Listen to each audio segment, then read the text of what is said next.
کریم کے اندر اللہ تعالیٰ ارشاد فرماتے ہیں، اپنے رب کے راستے کی طرف دعوت دو حکمت کے ساتھ اور اچھے طریقے سے نصیحت کر کے۔ ادعو الی سبیل ربک بالحکمہ والموعظۃ الحسنہ، اپنے رب کے راستے کی طرف دعوت دو حکمت کے ساتھ اور اچھی نصیحت کر کے۔ وجادلہم باللتی ہی احسن، اور اگر کہیں بحث مباحثے کی نوبت آئے تو اچھے طریقے سے بحث کریں، اچھے طریقے سے بات کریں۔ قرآن کریم میں دوسرے مقام پر اللہ تعالیٰ ارشاد فرماتے ہیں، وما ارسلنا من رسول الا بلسان قومہ لیبین لہم، کہ ہم نے جب بھی کوئی رسول بھیجا ہے تو اس قوم کی زبان میں بھیجا ہے، لیبین لہم، تاکہ وہ اللہ کے احکام کھول کھول کر واضح الفاظ میں بیان کر دیں۔ اللہ تعالیٰ کا ہمیشہ سے یہ طریقہ رہا ہے کہ اللہ جب بھی انبیاء کو بھیجتے ہیں، رسولوں کو بھیجتے ہیں، تو جس قوم میں اللہ تعالیٰ نے نبی کو بھیجنا ہوتا ہے اس قوم کی زبان میں سے بھیجتے ہیں، تاکہ اس نبی کو اس قوم کی زبان آتی ہو۔ وجہ اس کی یہ کہ نبی کا مقصد ہوتا ہے، رسول کا مقصد کہ وہ اللہ کا پیغام انسانیت تک پہنچائے۔ اب اللہ کا پیغام انسانیت تک اسی وقت پہنچایا جا سکتا ہے جب نبی کو اس قوم کی زبان آتی ہو۔ آپ دیکھیں حضور علیہ الصلاۃ والسلام جس جگہ بھیجے گئے، مبعوث ہوئے، وہاں کے سارے لوگ کیا تھے؟ عرب تھے۔ تو حضور علیہ الصلاۃ والسلام خود بھی کیا تھے؟ عربی تھے۔ حضور علیہ الصلاۃ والسلام خود بھی کیا تھے؟ عربی تھے۔ جس علاقے میں آپ کی پیدائش ہوئی وہ سارے عرب تھے، تو حضور علیہ الصلاۃ والسلام بھی عربی ہیں۔ پھر اللہ تعالیٰ نے اسلام کی زبان عربی بنا دی۔ ظاہر ہے کہ انبیاء کا سلسلہ تو رک گیا، انبیاء نے تو اب نہیں آنا، انبیاء کا معاملہ تو حضور علیہ الصلاۃ والسلام پر مکمل ہو گیا۔ تو اللہ تعالیٰ نے اپنے دین کی زبان، اسلام کی جو زبان بنائی وہ عربی بنائی۔ قرآن بھی عربی میں ہے، حدیث بھی عربی میں ہے، اور قرآن اور حدیث کی جتنی تشریحات، تفسیریں لکھی گئیں، اصل کام ہوا ہے اسلام پر، وہ سارا عربی زبان میں ہوا ہے۔ دوسری زبانوں میں تو ٹرانسلیشن ہوئی ہے نا، بعد میں کتابوں کو ٹرانسلیٹ کیا گیا، قرآن کریم کا ترجمہ کیا گیا، جو تفسیریں لکھی گئی ان کا دوسری زبانوں میں ترجمہ ہوا، حدیث کی کتابوں کے مختلف زبانوں میں ترجمے ہوئے۔ اب ظاہر ہے کہ ایک سٹینڈرڈ لینگویج، ایک زبان اس کے لیے متعین کرنا ضروری تھا، تو اللہ تعالیٰ نے عربی زبان کا انتخاب کیا۔ اور اس سے یہ پتہ چلتا ہے کہ ایک مسلمان کے لیے عربی زبان کی اہمیت کتنی ہے۔ ہمارے ہاں دوسری زبانیں ہم سیکھتے ہیں ضرورت کی وجہ سے، انگریزی سیکھتا ہے کوئی، فرینچ سیکھتا ہے کوئی، چائنیز سیکھتا ہے کوئی، دوسری زبانیں سیکھتا ہے۔ تو اچھی بات ہے، زبانیں سیکھنے میں کوئی حرج کی بات نہیں ہے، اچھی بات ہے، انسان سیکھ سکتا ہے، اس کو استعمال کر سکتا ہے اچھے کاموں میں، تو بہت اچھی بات ہے۔ لیکن عربی زبان کے سیکھنے سکھانے پر ہمارے ہاں کوئی خاص توجہ نہیں ہوتی۔ ہمارے ہاں بس یہی ہوتا ہے کہ بچے نے قاعدہ پڑھا، ناظرہ قرآن پڑھ لیا، بس اس کے بعد اسکول چلا گیا، کالج، یونیورسٹی، اپنی ساری زندگی، اس طرح زندگیاں شروع ہوتی ہیں، ختم ہو جاتی ہیں، بندہ قبر میں اتر جاتا ہے۔ اب ظاہر قرآن کریم عربی میں ہے، اور ایک بات یہ بھی اچھے طریقے سے ہمیں سمجھنی چاہیے کہ جب آپ ترجمہ کرتے ہیں نا، تو کبھی بھی ترجمے میں آپ اس کلام کی روح، اس کو ترجمہ نہیں کر سکتے آپ۔ مثال کے طور پر عربی میں ایک لفظ ہے نا، حیا کا، حیا، اب ایک لفظ ہے، تو حیا کا آپ کیا ترجمہ کر لیں گے؟ انگریزی میں اگر آپ ترجمہ کریں گے حیا کا موڈیسٹی، تو اب موڈیسٹی کے اندر کیا وہ سارا مفہوم پایا جاتا ہے جو اسلام کا حیا کا تصور ہے؟ ظاہر ہے کہ وہ تصور جو اسلام کے حیا کے لفظ میں ہے وہ اگر ہم اس کے لیے اردو میں شرم کا لفظ استعمال کریں یا ہم انگلش میں اس کے لیے موڈیسٹی کا لفظ استعمال کریں یا کسی اور زبان میں کوئی اور لفظ استعمال کریں، تو حیا کا جو اسلام کا کانسیپٹ ہے کیا وہ پورا اس میں کور ہو سکتا ہے؟ تو ہم یہی کہیں گے کہ بھائی حیا کا لفظ آیا تو اس کا ہم نے شرم سے ترجمہ کر دیا۔ اسی طرح کوئی بھی آپ لفظ لے لیں تو جو اصل روح اور اصل جو مفہوم اس کلام کے اندر ہے وہ کلام کا ترجمہ نہیں کیا جا سکتا، یعنی اس مفہوم کے ساتھ پوری بات نہیں کی جا سکتی۔ مثال کے طور پر قرآن کریم کی مشہور آیت ہے نا، انا نحن نزلنا الذکر وانا لہ لحافظون، اس کا ترجمہ ہم کیا کرتے ہیں؟ بے شک ہم نے قرآن کو نازل کیا اور ہم ہی اس کی حفاظت کرنے والے ہیں۔ یہ ترجمہ کیا جاتا ہے نا، کتابوں میں بھی ترجمہ آپ پڑھیں گے تو یہی ترجمہ ملے گا، انا نحن نزلنا الذکر وانا لہ لحافظون، بے شک ہم نے ذکر کو، نصیحت کو نازل کیا اور ہم ہی اس کی حفاظت کرنے والے ہیں۔ آپ اگر اس کو عربی لینگویج کے پرسپیکٹو سے دیکھیں کہ عربی میں اس کا کیا ترجمہ بنتا ہے، تو انا کا جو لفظ ہے نا، انا کا مطلب بے شک ہم نے، ٹھیک ہے؟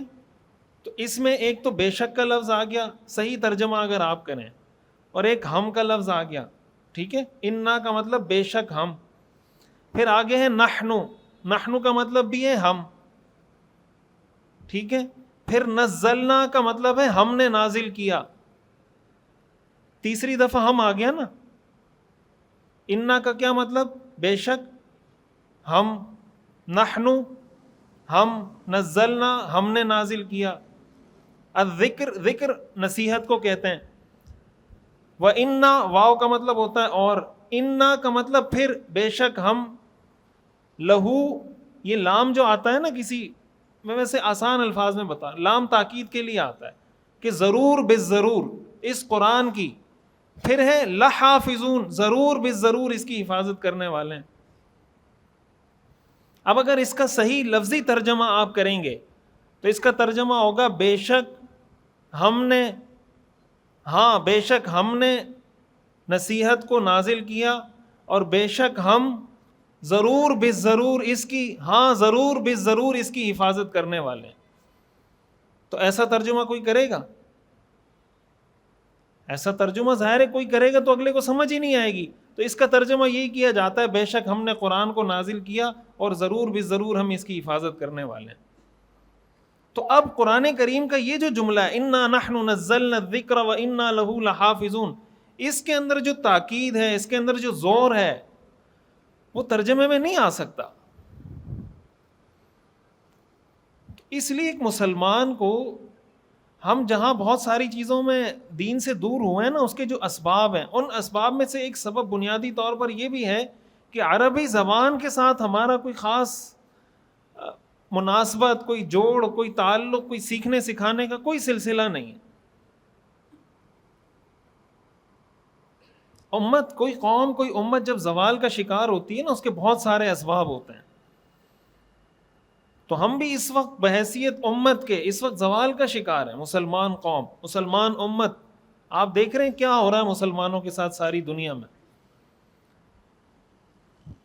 ایک وقت تھا مسلمانوں کا عروج کا دور تھا، مسلمانوں نے فتوحات حاصل کی، حکمرانی کی، خلافت مسلمانوں کی قائم ہوئی، دنیا پر اپنا سکہ جمایا۔ علامہ ابن خلدون رحمہ اللہ، یہ بہت مشہور، یہ جو سوشیالوجی کا سبجیکٹ ہے نا، اس کے بانی ہیں، اس مضمون کو انہوں نے اس کی بنیاد رکھی ہے، علامہ ابن خلدون۔ اس کی بنیاد یعنی یہ جو سبجیکٹ ہے اس کے بانی علامہ ابن خلدون ہے۔ ان کی کتاب ہے مقدمۃ ابن خلدون، اس میں انہوں نے ساری یہ باتیں لکھی جس کو عمرانیات کہتے ہیں نا اردو میں، اور انگلش میں سوشیالوجی کہتے ہیں۔ انہوں نے یہ بات لکھی ہے کہ جیسے بچہ پیدا ہوتا ہے نا، بچہ پیدا ہوتا ہے، پھر تھوڑا بڑا ہوتا ہے، پھر لڑکا بنتا ہے، پھر نوجوان، پھر جوان، پھر بڑھاپا، پھر حالت نزع، پھر موت۔ انہوں نے لکھا ہے کہ قومیں بھی اس طرح پیدا ہوتی ہیں کہ قوم پیدا ہوتی ہے، بچی ہوتی ہے، یعنی وہ قوم جو ہے نا ایک بچے کی حیثیت میں ہوتی ہے، پھر قوم پہ لڑکپن آتا ہے، پھر قوم نوجوان ہوتی ہے، پھر وہ قوم جوان ہوتی ہے، پھر وہ قوم بڑھاپے کا شکار ہوتی ہے، پھر اس قوم پہ نزع کی حالت آتی ہے، اور پھر وہ قوم فنا ہو جاتی ہے۔ دنیا کے اندر آپ جب قوموں کی تاریخ کا مطالعہ کریں گے کہ کتنی قومیں دنیا میں آئیں، کتنی قومیں چلی گئیں، تو پھر جب آپ اسباب پہ غور کریں گے تو آپ کو یہی لگے گا کہ یہ قوم مثلاً 200 سال پہلے پیدا ہوئی، 50 سال 100 سال 150 سال میں جا کے ان کی پیک کا دور آیا، پھر 50 سال 100 سال 150 سال میں یہ زمین بوس ہو گئی، ختم۔ دنیا کے اندر کتنی تہذیبیں آئی، ختم ہو گئیں، ایسا ہے یا نہیں؟ یہ جو آج ہم کہتے ہیں کہ یہاں پہ مونجے دوڑو کے اور فلاں فلاں کے آثار قدیمہ یہ ساری تو تہذیبیں تھیں نا بہت بڑی بڑی۔ قومیں بھی اسی طرح عروج و زوال کا شکار ہوتی ہیں، یعنی قوم ایک وقت آتا ہے کہ قوم کا عروج کا دور ہوتا ہے، پھر قوم دوبارہ، انہوں نے لکھا ہے کہ مشکل حالات مضبوط لوگوں کو پیدا کرتے ہیں۔ یہ بڑی کام کا جملہ ہے، مشکل حالات مضبوط لوگوں کو پیدا کرتے ہیں۔ آپ غزہ میں دیکھیں نا، کتنے مشکل حالات ہیں، کتنے مضبوط لوگ ہیں وہ۔ ہم سوچ سکتے ہیں ان جیسی جواں مردی، ان جیسی بہادری، ان جیسی قناعت، صبر، استقامت ہم سوچ بھی نہیں سکتے جتنی جواں مردی ان میں۔ کسی نے لکھا تھا، ایک عربی نے، کہ چین میں ہر چیز چائنا میں بن جاتی ہے، لیکن جواں مردی اور بہادری جو ہے نا یہ غزہ میں اور فلسطین میں بنتی ہے۔ ان جیسی بہادری دنیا نے نہیں دیکھی۔ ابھی جو یحییٰ السنوار کو شہید کیا، آخری لمحے تک پوری تنظیم کی قیادت کرتے ہوئے، لیکن فرنٹ لائن پر اس کے بارے میں اسرائیل نے کہا کہ یہ بنکرز میں ہیں، یہ ٹنلز میں ہیں، یہ جناب کہیں چھپے ہوئے ہیں، بالکل فرنٹ لائن پر اسرائیل سے لڑ رہے ہیں، اور پوری تنظیم کی، پوری مجاہدین کی قیادت کر رہے ہیں، اور آخر لمحے تک وہ جو ڈرون ان کو کوریج کرنے گیا، وہ لاٹھی اٹھا سکتے تھے تو لاٹھی اٹھا کے ماری ہے کہ جو میرے بس میں یہ میں کروں۔ روزانہ وہ لاشیں اٹھا رہے ہیں، لیکن جب وہ لاشیں اٹھاتے ہیں ان کی زبان پہ الحمدللہ، حسبنا اللہ، اللہم لک الحمد حتی ترضی، یہی دعائیں کہ اللہ آپ راضی ہو جائیں، ہمیں کوئی پرواہ نہیں، اے اللہ ہمیں آپ کافی ہیں، اے اللہ آپ کا شکر، آپ راضی ہو جائیں تو یہ ساری قربانیاں ہمیں قبول ہیں، یہ ان کی زبان پر ہے۔ ایک مسئلہ یہ ہے کہ ہم دینداری کا معیار ہمارے بعض لوگوں کے نزدیک یہ کہ مسلمان وہ ہوتا ہے جو بے وقوف ہوتا ہے۔ اچھا مسلمان جتنا زیادہ بے وقوف ہوگا وہ اتنا اچھا مسلمان ہوگا، یہ ہمارے لوگوں کا تصور۔ اور اگر کوئی بہت زیادہ ہوشیار اور سمجھدار ہو تو کہتے ہیں یہ کوئی امریکہ کی سازش ہے۔ یہ جو امریکہ والوں نے اور یورپ والوں نے اور مغرب والوں نے اتنی ٹیکنالوجی بنائی، ان کو تو کسی نے نہیں کہا یہ مسلمانوں کی سازش ہے۔ کسی نے کہا کہ بھئی تم نے یہ بلب بنایا، یہ اصل میں مسلمانوں کی سازش، یہ اے آئی ٹیکنالوجی جو بنائی ہے نا یہ اصل میں پاکستانیوں کی سازش ہے۔ ان کو تو کوئی نہیں کہتا۔ ہمارے ہاں تھوڑا سا کوئی سمجھداری سے کام کرنے لگ جائے اسی کے پیچھے پڑ جاتے ہیں، یہ ایجنسیوں کا بندہ ہے، یہ فلاں کا بندہ ہے، یہ اسرائیل کی ایجنسیوں کا بندہ ہے، یہ امریکہ کی ایجنسی۔ کیوں؟ اس لیے کہ وہ کہتے ہیں کہ مسلمان اتنا سمجھدار کیسے ہو سکتا ہے۔ یہ خود کوسچن مار کے مسلمان اور سمجھدار ہو۔ حضرت عمر رضی اللہ تعالیٰ عنہ کے دور میں جو مسلمانوں نے فتوحات کی، حضور کے دور میں جو فتوحات کی، روم فتح ہوا، فارس فتح ہوا، ساری دنیا پر اسلام کا پرچم لہرایا، کیا یہ سارے کام بے وقوفوں کے ہیں یا عقل مندوں کے ہیں؟ جنگوں میں فتح بے وقوفوں کو ملتی ہے، عقل مندوں کو ملتی ہے؟ تو صحابہ کرام عقل مند تھے، ان سے زیادہ کوئی عقل مند نہیں تھا۔ انہوں نے روم کو بھی شکست دی، فارس کو بھی شکست دی، دنیا کی ساری سپر طاقتوں کو بالکل زیرو کر دیا۔ وہ حیران تھے کہ یہ کر کیا رہے ہیں ہمارے ساتھ۔ آج دنیا کے اندر حضرت عمر رضی اللہ تعالیٰ عنہ کے بنائے ہوئے قوانین چلتے نہیں چلتے؟ یہ پولیس کا محکمہ حضرت عمر رضی اللہ تعالیٰ عنہ نے بنایا، یہ حضور کے دور میں نہیں تھا۔ حضرت عمر رضی اللہ تعالیٰ عنہ نے پولیس کا محکمہ بنایا۔ آج پوری دنیا میں ہر ملک میں پولیس ہے یا نہیں ہے؟ پولیس یا نہیں؟ یہ انوویشن حضرت عمر کی ہے۔ حضرت عمر سے پہلے کوئی پولیس نہیں ہوتی تھی کسی ملک میں۔ انہوں نے کہا کہ بھائی جب ایک خلافت، ایک نظام ہے، اس میں پولیس ہونی چاہیے۔ رات کو پہرے داری کا نظام، کہ رات کو ایسا سسٹم ہونا چاہیے کہ جو شہری ہیں وہ حفاظت سے سو سکیں، اور رات کو پولیس یا کوئی بھی ایسے ادارے ہوں جو پہرا دیں شہر میں، ملک میں، تاکہ عام شہری کو مسئلہ نہ ہو. یہ سلسلہ حضرت عمر نے شروع کیا. یہ جو فوجی چھاونیاں بنتی ہیں پوری دنیا میں، ہر ملک میں آپ کو ملتی ہیں، ہر ملک کی فوج اپنی چھاونیاں بناتی ہیں، یہ حضرت عمر رضی اللہ تعالیٰ عنہ نے شروع کیا کہ فلاں ملک میں ہماری چھاونی ہوگی، فلاں جگہ پہ ہماری چھاونی ہوگی، فلاں جگہ پہ ہماری چھاونی ہوگی. مقصد یہ تھا کہ اگر اس ایریا کے قریب کہیں جنگ ہوگی تو یہاں کی فوج جائے گی، اس ایریا کے قریب کوئی جنگ ہوگی تو وہاں کی فوج آئے گی، اس ایریا کے قریب جنگ ہوگی تو یہاں کی فوج آئے گی، تاکہ ایسا نہ ہو کہ مسلمانوں پہ کوئی حملہ کرے اور مدینہ سے ہم فوج روانہ کریں شام، تو وہ تو شام پہنچتے پہنچتے ان کو 2 مہینے لگ جائیں گے. حضرت عمر رضی اللہ تعالیٰ عنہ نے جگہ جگہ اپنی چھاونیاں قائم کی. آج ساری دنیا میں فوج اپنی چھاونیاں بناتی ہے نہیں بناتی؟ یہ جو انوویشن ہے یہ حضرت عمر کی انوویشن ہے. حضرت عمر رضی اللہ تعالیٰ عنہ نے یہ سلسلہ شروع کیا. یہ بیت المال کا جو سسٹم ہے کہ ملک کا ایک قومی خزانہ ہونا چاہیے جہاں پر قوم کے سارے جو خزانے کی چیزیں اجتماعی، چاہے وہ ٹیکس ہے کچھ بھی ہے، وہ اس خزانے میں آ کے جمع ہو. حضرت عمر رضی اللہ تعالیٰ عنہ سے پہلے یہ نظام نہیں تھا. حضرت عمر رضی اللہ تعالیٰ عنہ نے یہ سلسلہ شروع کیا. آج ہر ملک کا اپنا بینک ہے. یہ حضرت عمر رضی اللہ تعالیٰ عنہ کی انوویشن ہے. تو آپ مجھے بتائیں یہ عقل مندی والے کام نہیں ہے؟ یہ سارا جو نظام حکومت چلایا جاتا ہے، یہ جو ہمارے ہاں پینشن ملتی ہے، کوئی ریٹائر ہو جاتا ہے، یہ پینشن کا نظام حضرت عمر نے شروع کیا ہے. اس سے پہلے یہ نظام دنیا میں موجود نہیں تھا. حضرت عمر رضی اللہ تعالیٰ عنہ نے فرمایا کہ جو آدمی عمر کے اس حصے کو پہنچ جائے کہ وہ کچھ کام کاج نہ کر سکے، اس کو حکومت پیسے دے گی تاکہ وہ اپنا گزارا کر سکے. حضرت عمر نے یہ سلسلہ شروع کیا.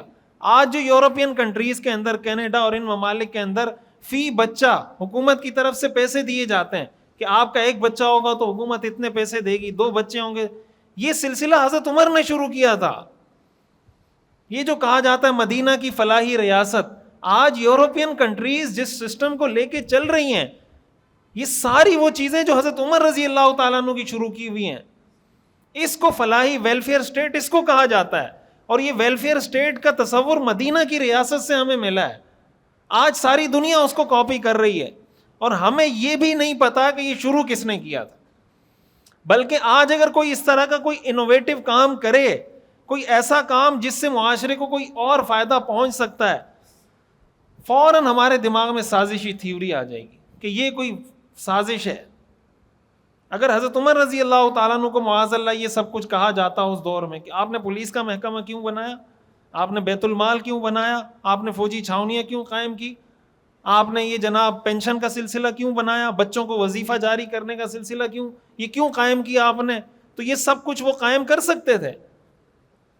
اور آپ مجھے بتائیں اگر حضرت عمر رضی اللہ تعالیٰ عنہ صرف اپنی ذات کے لیے جیتے کہ بھائی بس میں کھاؤں پیوں عیش عشرت کروں، تو یہ سب کچھ وہ کرتے؟ یہ سب کچھ وہ نہیں کرتے. حضرت عمر رضی اللہ تعالیٰ عنہ کی اپنی زندگی ایسی تھی کہ جب قحط آیا ان کے دور میں اور اجناس یہ ساری چیزیں شارٹ ہو گئیں، انہوں نے اپنے اوپر گوشت کو حرام کر دیا، تیل اپنے اوپر حرام کر دیا کہ جب تک میری قوم قحط سے نہیں نکلے گی میں گوشت نہیں چکوں گا، میں تیل استعمال نہیں کروں گا، میں گھی استعمال نہیں کروں گا، میں خشک روٹی کھاؤں گا جب تک میری قوم اس مشکل سے نہیں نکلتی. آج ہم میں سے کتنے ایسے لوگ ہیں جو یہ جذبہ حضرت عمر والا رکھتے ہیں؟ نعرے تو ہم بہت لگاتے ہیں نا عشق رسول اور عشق صحابہ کے. صحابہ اپنے لیے نہیں جیے، صحابہ اس امت کے لیے، اسلام کے لیے جیے ہیں، جس کی وجہ سے ہمیں یہ دین ملا ہے. ایک ایک حدیث کے لیے صحابہ نے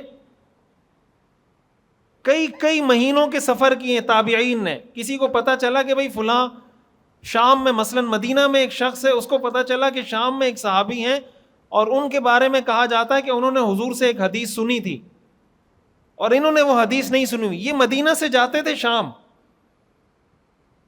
مدینہ سے شام جاتے تھے. یعنی آج اگر آپ جائیں نا، اس زمانے کا اگر آپ حساب کریں تو 2-3 مہینے کا یہ سفر ہے.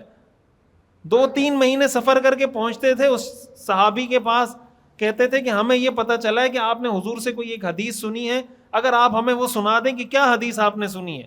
وہ بتاتے تھے کہ یہ حدیث میں نے سنی ہے. وہ حدیث سن کے واپس شام سے مدینہ 3 مہینے کا سفر کر کے پھر آ رہے ہیں. تو آج ہمارے پاس یہ حدیثیں موجود ہیں. اگر صحابہ یہ کہتے کہ بھئی ہم کھائیں پیئیں عیش کریں سب کچھ آ گیا، ہمیں کیا ٹینشن ہے، یہ قرآن آج ہمارے پاس نہیں ہوتا، یہ حدیثیں آج ہمارے پاس نہیں ہوتی. ضرورت اس چیز کی ہے کہ ہم اپنی ذات کے خول سے نکلیں, اپنے گھر کے خول سے نکلیں. ہم جب کوئی دنیا کا کام کرتے ہیں نا, بڑی سمجھداری سے بھی کرتے ہیں, اس میں انوویشنز بھی لے کر, مثال کے طور پر کوئی برگر کا ٹھیا بھی لگاتا ہے نا, کتنے برگر والے ہیں ہمارے ہاں, کتنی مختلف چین ہے, کوئی ملٹی نیشنل چین ہے, کوئی نیشنل سطح کی ہے, ہر آدمی برگر بنا رہا ہے, لیکن ہر آدمی یہ کوشش کرتا ہے کہ میں اس میں کوئی ویرائٹی ایسی لے کر آؤں کہ لوگ میری طرف اٹریکٹ ہوں. کرتا ہے یا نہیں کرتا؟ کہ بھائی میں نے بھی برگر بنانا ہے, KFC والا بھی بنا رہا ہے, میکڈونلڈ والا بھی بنا رہا ہے, فلاں بھی بنا رہا ہے, فلاں بھی بنا رہا ہے, لوگ میرے پاس کیوں آئیں گے؟ وہ کہتا ہے میں برگر میں کوئی ایسی انوویشن لے کر آؤں, کوئی ایسی ویلیو ایڈیشن کروں, کچھ ایسا کروں کہ لوگ میری طرف آئیں. آپ دیکھیں موبائل کمپنیاں ہیں, آئے دن ان کے نئے نئے پیکج آ رہے ہوتے ہیں کہ آپ یہ پیکج کر لیں, یہ سستا پیکج ہے, اتنا انٹرنیٹ کا پیکج ہے, اتنا سستا کر دیا, یہ پیکج ہے, یہ نائٹ پیکج ہے, یہ ڈے پیکج ہے, یہ مہینے کا ہے, یہ سال کا ہے. بناتے نہیں بناتے. کیوں؟ اس لیے کہ ان کو پتا ہے ہمارا بزنس ہے, اگر ہم اس میں یہ انوویشن لے کر نہیں آئیں گے ہم پیچھے رہ جائیں گے. یہ نوکیا کے بارے میں آپ سب جانتے ہیں کہ نوکیا کی جو کمپنی ہے, ایک زمانے میں اس سے بہتر موبائل کسی کا نہیں تھا. آج کہاں پہ نوکیا؟ آج کوئی پتہ نہیں, آج کے جو بچے ہیں وہ نوکیا کا نام بھی جانتے ہوں گے نہیں جانتے ہوں گے, لیکن ایک زمانے میں موبائل صرف نوکیا کا چلتا تھا. کیوں؟ اس لیے کہ انہوں نے وقت کے ساتھ اپنے آپ کو اپڈیٹ نہیں کیا, ختم ہو گیا. اسی طرح قومیں ختم ہوتی ہیں, اسی طرح نسلیں ختم ہوتی ہیں, اسی طرح کوئی نظریہ ختم ہوتا ہے. اگر آپ اب کوئی پروڈکٹ آپ بنائیں گے تو آپ اس کی تشہیر بھی کریں گے, پیکج بھی لے کر آئیں گے. آپ دیکھتے ہیں آئی فون کا نیا نیا ورژن آ رہا ہے, 15 آ رہا ہے, تو 16 آ رہا ہے, تو 14 آ رہا ہے.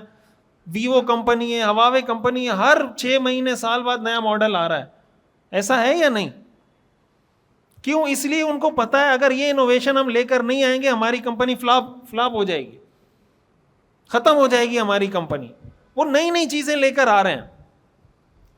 چیز وہی ہے, وہی موبائل ہے, وہی فیس بک اس میں چلتا ہے, وہی یوٹیوب چلتا ہے, سب کچھ وہی ہے. تھوڑی سپیڈ بڑھا دیں گے, تھوڑا کوئی فیچر ایک اضافی کر دیں گے, 4G کی جگہ کوئی 5, کچھ ایسا کر دیں گے کہ وہ یہ بتا سکیں کہ آپ اب نیا والا ماڈل خریدیں اس لیے کہ اس میں یہ چیز بہتر ہے. یہ سب کام ہم بھی کرتے ہیں. آپ اگر کچھ کریں گے نا کوئی دنیا کا کام تو آپ بھی اس میں یہی کریں گے, لیکن جب دین کا کام آتا ہے, دین کا کام آتا ہے تو بس کہتے ہیں اللہ کا دین ہے, ٹھیک ہے یہ کام ایسے بھی ہو سکتا ہے. وہی آدمی جو اپنے کاروبار میں بہت اس کا دماغ چلے گا, جب دین کے معاملے میں کوئی بات اس سے کریں گے وہ کہیں گے نہیں یہ تو ایسے بھی ہو جائے گا. ایسے لوگ بھی جو آپ کو یہ کہیں گے کہ اس میں نماز پڑھانے کی, اس میں کیا ضرورت ہے نماز پڑھانے کی, اور اپنی پروڈکٹ کا اشتہار وہ فیس بک پر بھی دے گا اور یوٹیوب پر بھی دے گا, اور اعتراض اس کو اس پر ہوگا کہ بس ٹھیک ہے حضور کے زمانے میں تو اس کے بغیر نماز ہوتی تھی, کیا ضرورت ہے. تو آپ اپنی پروڈکٹ کا اشتہار کیوں فیس بک پہ دے رہے ہیں؟ آپ ایکسپو میں جب نمائش لگتی ہے اپنا اسٹال کیوں لگاتے ہیں ایکسپو میں؟ کہیں ایگزیبیشن ہوتی ہے آپ وہاں پہنچے ہوئے ہوتے ہیں کہ بھائی ہمارا تعارف ہو, انٹروڈکشن ہو. دین کا کام آئے تو کہتے ہیں اس کو چھپا چھپا کے کرو. اصل میں مسئلہ یہ کہ دین کو ہم آن نہیں کرتے. ہمارے والد صاحب ہمیں ایک مثال دیتے ہیں کہ دیکھیں جب گھر میں بچے کا مسئلہ ہو نا, آپ کا بچہ بیمار ہو تو کتنی فکر ہوتی ہے انسان کو. ہاسپٹل بھی لے کے جائے گا, مشورہ بھی کرے گا, میڈیسن بھی لے کر آئے گا, قرضہ بھی لے گا, سب کچھ کرے گا. کیوں؟ اس لیے کہ وہ کہتا ہے یہ میرا بیٹا ہے, یہ میرا بیٹا ہے. اور اگر والدین بیمار ہو جائیں, ایک بھائی کہتا ہے کہ وہ بھائی علاج کروا دے گا, دوسرا کہتا ہے کہ وہ بھائی کروا دے گا, تیسرا کہتا ہے کہ اگر آپ اس کو کہیں یار تم ڈاکٹر کے پاس لے کے گئے تھے میڈیسن بھی لا دو, تو وہ کہے گا صرف میرے والد تھوڑی ہیں, اس کے بھی تو والد ہیں. ڈاکٹر کے پاس میں لے کے گیا ہوں تو میڈیسن وہ لا کے دے دیں. اس چکر میں والدین رلتے نہیں رلتے, اس چکر میں والدین کیا ہو جاتے ہیں, رل جاتے ہیں. اس لیے کہ وہ یہ نہیں کہتا یہ میرا والد ہے, وہ یہ کہتے ہیں ہمارا والد ہے. جب بچہ تھا, بیٹا تھا, تو کیا کہتا ہے یہ میرا بیٹا ہے. جب والد کی بات آتی ہے تو کہتے ہیں یہ ہم سب کے والد ہیں, یہ ہمارے والد ہیں. تو ہمارے والد کے چکر میں بھی یہی کہہ رہا ہوں, یہ بھی یہی کہہ رہے ہیں, یہ بھی یہی کہہ رہے ہیں, یہ بھی یہی کہہ رہے ہیں, وہ کسی کے بھی والد نہیں ہیں. یہ بات سمجھ میں آ رہی ہے؟ گھر ہے نا آپ کا اپنا ذاتی گھر ہو, اس میں کہیں سے کوئی لیکیج ہو رہی ہو اور آپ نے خریدا ہو, آپ فوراً کسی بندے کو بلائیں گے, یار یہ لیکیج ہو رہی ہے, چھت خراب ہو رہی ہے, ذرا دیکھیں کوئی کرنٹ ورنٹ نہ آ جائے یہ وہ. کیوں؟ اس لیے کہ میرا گھر ہے, اس لیے کہ میرا گھر ہے. اور اگر اجتماعی گھر ہو, جوائنٹ فیملی میں آپ رہ رہے ہیں, والد صاحب کے ساتھ 4 بھائی اور بھی ہیں, آپ بھی ہیں, وہاں لیکیج ہو رہی ہے, تو آپ اگر ایک کو کہیں گے یار یہ لیکیج ہو رہی ہے, کسی مستری کو بلا کے پوچھ لو, وہ کہے گا یار سارے کام میں کروں گا, یہ صرف میرا گھر ہے کیا؟ یہ ہمارا گھر ہے. یہ کیا ہے؟ تو ہمارے والد صاحب ہمیں بتاتے ہیں کہ دین کے ساتھ ہم نے یہی کیا ہوا ہے. کاروبار کے بارے میں کہتے ہیں یہ میرا کاروبار ہے. دین یہ ہم سب کا دین ہے. یہ کیا ہے؟ میں کہہ رہا ہوں ہمارا دین ہے, آپ بھی کہہ رہے ہیں ہمارا دین ہے, وہ کہہ رہا ہے ہمارا دین ہے, وہ کہہ رہا ہے. اس چکر میں ہم دین سے گئے. جب کاروبار آتا ہے میرا کاروبار, جب بزنس آتا ہے میرا بزنس, جب دین آتا ہے ہم سب کا دین ہے. آپ کسی کو کہیں نا یہ کم, کہتے ہیں یار یہ دین کا ٹھیکہ میں نے لیا ہوا ہے. لوگ کہتے ہیں علماء دین کے ٹھیکیدار ہیں, علماء دین کے ٹھیکیدار ہیں. تو ٹھیکہ تو لوگوں نے دیا ہوا ہے علماء کو. کیا خیال ہے؟ اگر ہر آدمی کہے یہ دین ہمارا ہے تو کوئی ٹھیکیدار بن سکے گا؟ بھائی کریں نا, آپ کریں کام, بڑھیں آگے, دین کا بیڑا اٹھائیں, کہیں کہ ہم نے بھی دین سیکھنا ہے, سکھانا ہے, اپنے بچوں کو سکھانا ہے, خود سیکھنا ہے, مدرسے میں بھی جانا ہے, مسجد میں بھی جانا ہے, تو ٹھیکیداری سسٹم خود ختم ہو جائے گا. تو دین تو ہم نے خود حوالے کیا ہوا ہے کہ یہ مولوی جانے, مولوی کا کام جانے, ہمارا یہ کام ہے مسجد میں آ کے نماز پڑھو, جمعہ کا جب خطبہ چل رہا ہو آ کے خطبے میں شریک ہو جاؤ, نکاح کے لیے مولوی صاحب کو بلاؤ, اللہ اللہ خیر صلی اللہ, بس بات ختم. تو کیوں ٹھیکہ دیا ہوا ہے آپ لوگوں نے؟ آن کریں اس دین کو. ہم اس وقت عروج حاصل کر سکتے ہیں, کامیابی حاصل کر سکتے ہیں جب ہم یہ کہیں یہ میرا دین ہے. قرآن میں اللہ نے فرمایا وَأَنَّ هَذَا صِرَاطِي, اور بے شک یہ میرا راستہ ہے. اللہ نے یہ نہیں فرمایا کہ یہ ہمارا راستہ ہے. وَأَنَّ هَذَا صِرَاطِي مُسْتَقِيمًا, اللہ فرماتے ہیں یہ میرا راستہ ہے, فَاتَّبِعُوهُ, تو اس پہ چلو. قرآن کریم میں اللہ تعالیٰ نے حضور کو فرمایا قُلْ هَذِهِ سَبِيلِي أَدْعُو إِلَى اللَّهِ, آپ یہ کہیے اے پیغمبر یہ میرا راستہ ہے, میں اللہ کی طرف بلاتا ہوں. یہ نہیں کہا کہ یہ ہمارا راستہ ہے. قل, آپ کہہ دیجئے هَذِهِ سَبِيلِي, یہ میرا راستہ ہے, أَدْعُو إِلَى اللَّهِ, میں اللہ کی طرف بلاتا ہوں. اور اللہ نے فرمایا وَأَنَّ هَذَا صِرَاطِي, یہ میرا راستہ ہے, فَاتَّبِعُوهُ, اس راستے پہ چلو. آج اس چیز کی ضرورت ہے کہ مسلمان یہ کہے یہ میرا دین ہے. ہر مسلمان کیا کہے؟ یہ میرا دین ہے. جب ہم اس پر آ گئے تو جب دین پہ ہلکی سی آنچ آئے گی, ہلکا سا کوئی اعتراض کرے گا, کوئی اشکال کرے گا, کوئی سوال اٹھائے گا, آپ بے چین ہوں گے کہ بھائی کیوں اسلام پہ یہ سوال کیوں اٹھایا جا رہا ہے, اسلام کے اس حکم کے خلاف بات کیوں کی جا رہی ہے, اسلام کے اس حکم کی خلاف ورزی کیوں کی جا رہی ہے, ہمارے ہاں لبرلزم فروغ کیوں پا رہا ہے, سیکولرزم, الحاد, دین دشمنی, دین بیزاری کیوں عام ہو رہی ہے, ہمارے بچے اسکولوں میں ڈانس پارٹیوں میں, میوزک کنسرٹ میں کیوں شریک ہو رہے ہیں. آپ کا بھی پھر دماغ ہلے گا, پھر آپ متوجہ ہوں گے, پھر آپ اس پہ ایکشن لیں گے. جس دن ہمارے دماغ میں یہ لائٹ جل گئی نا, یہ میسج آ گیا کہ یہ میرا دین ہے اور میں جو کر سکتا ہوں اپنے دین کے لیے میں کروں گا, تو پھر یہ امت زوال کا شکار نہیں رہے گی, یہ زوال ختم ہو جائے گا. اللہ تعالی ہمیں سمجھنے کی اور عمل کرنے کی توفیق عطا فرمائے.